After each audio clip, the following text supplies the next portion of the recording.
Anna was in a busy airport, holding a red suitcase. She had just arrived in New York for a business trip. The airport was crowded, full of people rushing to their destinations. She picked up her suitcase from the baggage carousel and walked toward the exit. But something felt off. The suitcase was a little heavier than she remembered.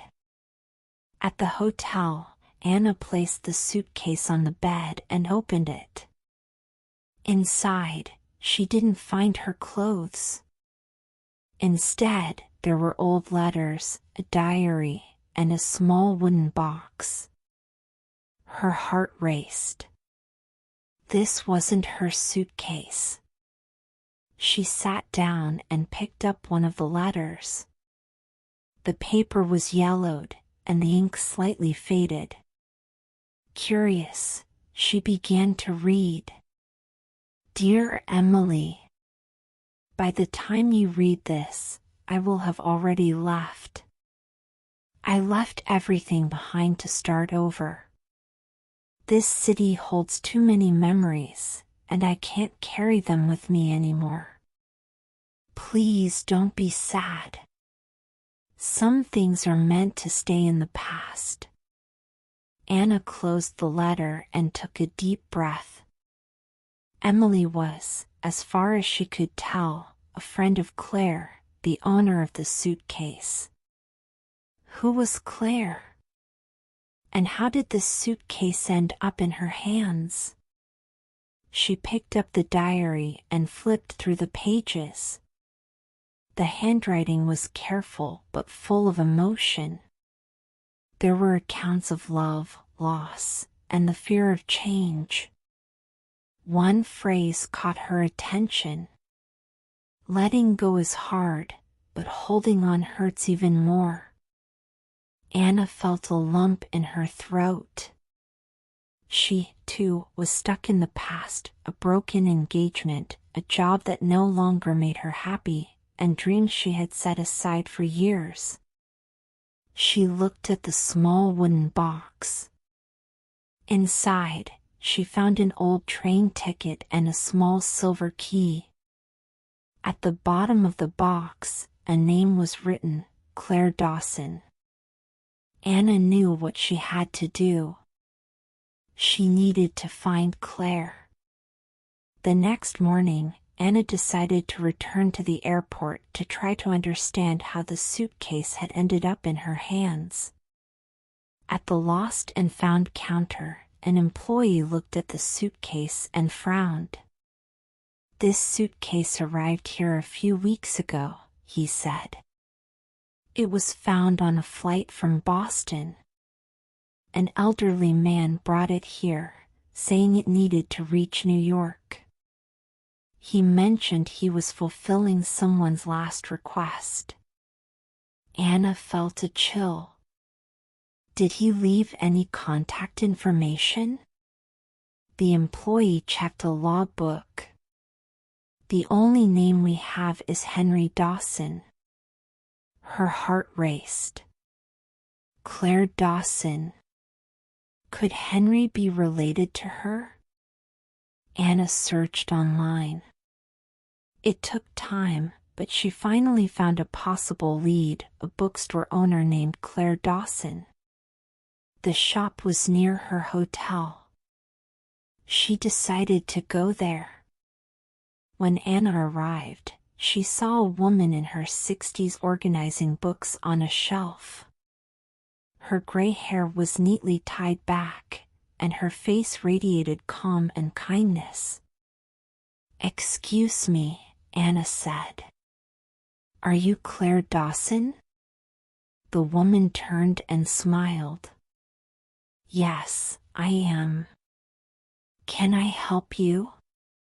Anna lifted the suitcase.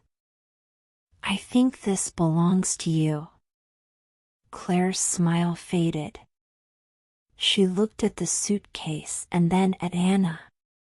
Her eyes filled with surprise and something else. Sadness? Relief?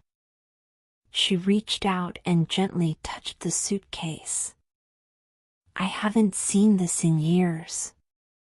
A man named Henry Dawson left this suitcase at the airport, Anna explained. It seems he wanted to make sure it got to New York. Claire placed a hand on her chest. Henry, my older brother. He passed away a few months ago. He must have found this suitcase in Boston and thought I should have it back. Anna listened carefully. I used to live in Boston, but I came to New York to start over, Claire continued. I left this suitcase behind when I decided I needed a new purpose. Emily, my friend, kept it but never told me. My brother must have found it at her house and realized it was important to me. Anna hesitated.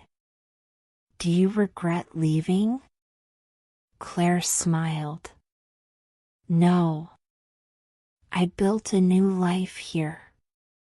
But for years, I thought I needed to erase the past to be happy.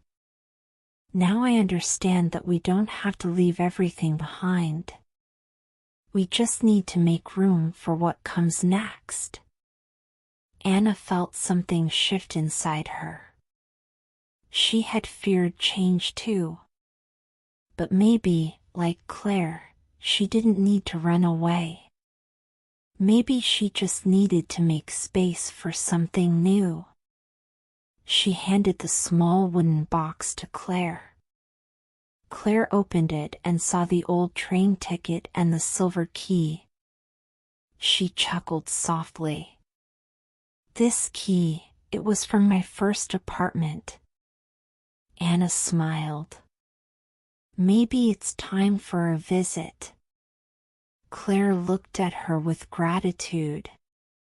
Thank you, Anna. And you? Is there something you need to leave behind? Anna thought for a moment. Then she nodded.